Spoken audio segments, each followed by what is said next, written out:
Thunder!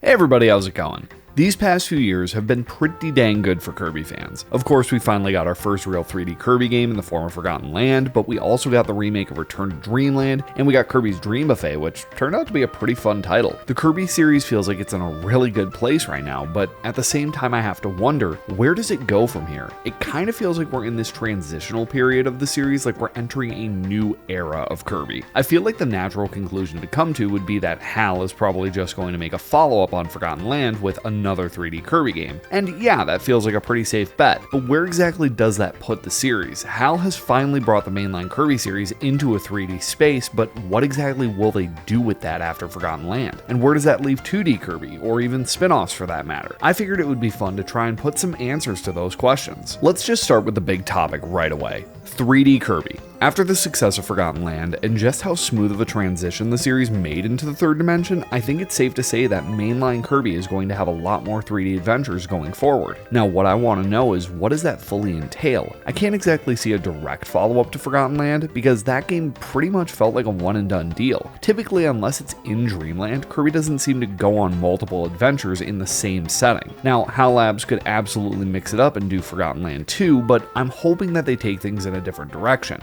Honestly, as much as we've seen Dreamland and Popstar in mainline Kirby already, I still want to see the setting used for a proper 3D title. The style of Forgotten Land was a really fun departure and it worked for Forgotten Land, but now that Kirby has been proven to work in 3D, I really want to see how the typical series aesthetic looks in a 3D entry. I would also really like to see more experimental stuff with the gameplay in the next entry. The standard Kirby formula already works well in 3D, but I want to see something new. I want to see new gameplay mechanics now that there's a new dimension to play around with. Mouthful mode was a great start to this idea, but honestly I want to see it get even more weird. I'm talking about Planet Robobot levels of experimentation, putting in elements that you normally wouldn't even expect to see in a Kirby game.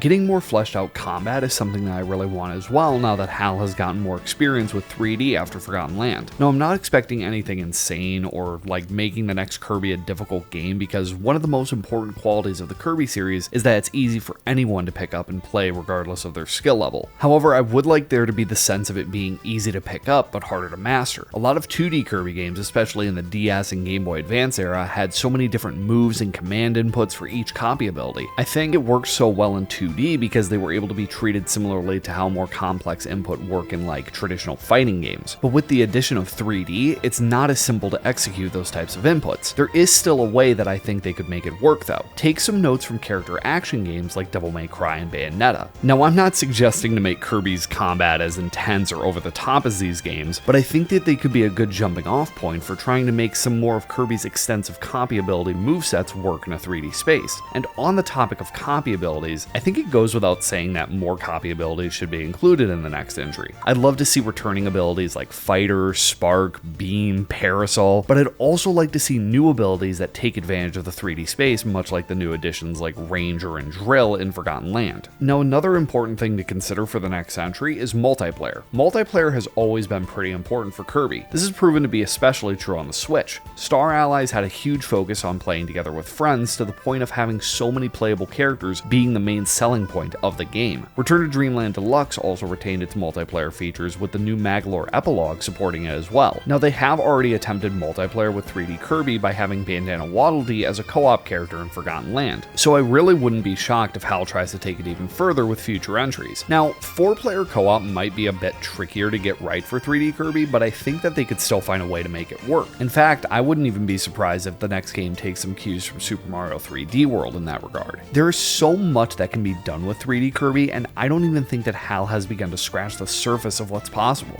Now, of course, while 3D is the latest and greatest thing for the series, especially with Forgotten Land being the best-selling Kirby game of all time now, I don't think that HAL is going to completely abandon 2D Kirby. Look at Mario, for example. Even when his series made the jump to 3D, 2D Mario has still been able to coexist alongside it, and I don't think that's going to be any different for Kirby. Now, while I don't have any ideas for totally brand new 2D entries for Kirby, I do think I have some idea of what HAL might be doing with 2D at the moment. I think we're going to see more HD remakes. Return to Dreamland Deluxe showed that consumers are willing to pay full price for a remake of a beloved Kirby game. What's crazy is that Return to Dreamland really didn't even need a remake. The original still holds up pretty well, and there are plenty of other older Kirby entries that, in my opinion, could have benefited even more from remakes. I could totally see HAL remaking the original Dreamland trilogy. That sounds super appealing to me personally, especially if they were to go with the art style of Kirby's Dream Land 3. If HAL went all out with modernizing the hand-drawn sort of painterly art style of Dreamland 3 and used it for a remake of the entire trilogy, I think that would be a hit. Now, another game that I could absolutely see getting remade is Kirby 64. That's another game that I don't really think needs a remake in terms of its look, but I think that updating it with some new quality of life features would be really fun. I mean, the way that the cast of characters is structured in that game would be perfect for 4-player co-op. This would also be a great way for HAL to bring back the scrapped idea of having multiple playable characters in the original game. The idea of adding in new features to Kirby remakes actually has me thinking of another way that they could tackle remakes or even reimaginings. We got circle back to 3D for that though, because I wonder, would HAL possibly consider reimagining Kirby games in 3D? Now, normally this isn't something that Nintendo typically does with its remakes, but I look at a remake like Final Fantasy VII, and it makes me think that HAL could easily breathe new life into these older Kirby games by reimagining them in 3D. They actually tried this exact concept back on the 3DS with Blow Up Blast. It was more limited than a true 3D Kirby, but it was still sort of a reimagining of the original Kirby's Dream Land in that space. I'm sure that they have at least considered revisiting the concept now that they've fully gotten 3D introduced to the series. Could you imagine how fun it would be to revisit games like Adventure, Superstar, or even Amazing Mirror completely reimagined in 3D? They would feel like completely new entries at that point.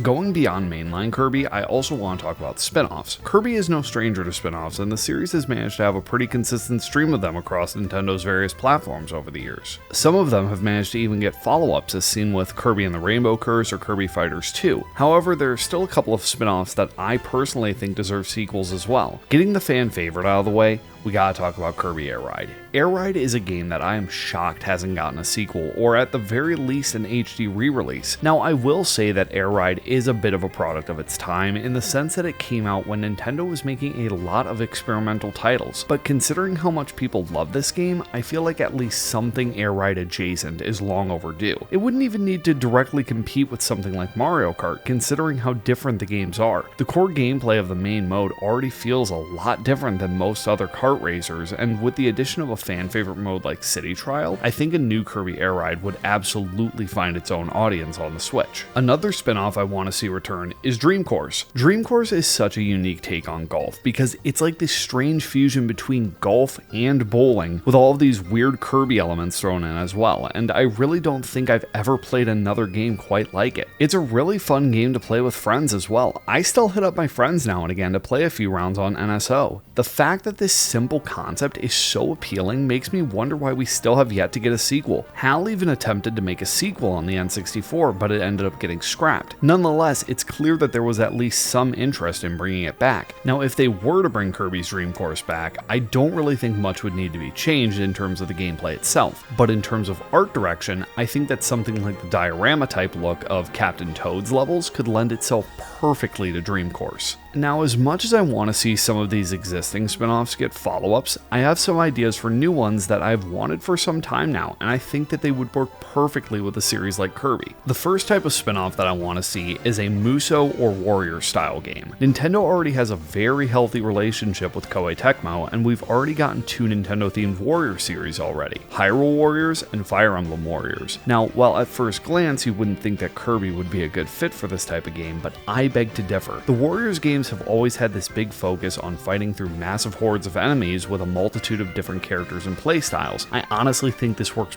perfectly for Kirby. There are so many different playstyles that could be derived from all the different copy abilities Kirby has amassed over the years, and especially after seeing all the playable characters in Star Allies, there are so many characters to choose from in order to make a diverse roster. Another thing to consider is that a game like Hyrule Warriors is essentially fan service for the Zelda series at its core, and one thing that I think absolutely rings rings true for Kirby is that it's a series that prides itself on fan service. The games are full of callbacks and niche references to all of Kirby's adventures over the years. Once again, the main gimmick of Star Allies revolved around that whole idea of getting to play as your favorite characters in the Kirby series. Now, the second spin-off idea that I would also like to see is a Kirby RPG. Not something like the Clash games, but a true RPG. Now, I don't think that it would be structured like any of the existing Mario RPGs because I think it should aim to differentiate itself from them. If I were to pick a specific RPG to be the foundation for a Kirby one, taking inspiration from the Persona series could honestly work pretty well in my opinion. Much like how Super Mario RPG was directly inspired by Final Fantasy, I could see a Kirby RPG taking elements directly from Persona. Think about it, you could have party members like Dedede, Bandana Waddle Dee, and Meta Knight each possessing their own signature abilities or quote-unquote personas, while Kirby would be the party lead acting like how the wild card does in the Persona games and having the ability to switch between his various copy abilities. Honestly, if this were to become an actual thing, I could see HAL working directly with Atlus due to how Nintendo has solid relations with Sega already. Now, I do have another type of RPG in mind that I want for the same reason that I think a Kirby Warriors game would work. I want a Kirby RPG styled after a game like Suikoden. It would still be a standard turn-based RPG for the most part, but you would have the ability to recruit a bunch of Kirby enemies and characters as allies, much like how the whole concept of Suikoden revolves around recruiting an insane amount of party members. This also lines up with the whole friendship and helper to hero concept that we've seen in Kirby multiple times. Regardless of whatever form a hypothetical Kirby RPG could take, I just think it would be a great way to utilize Kirby's extensive cast of characters outside of the mainline series more.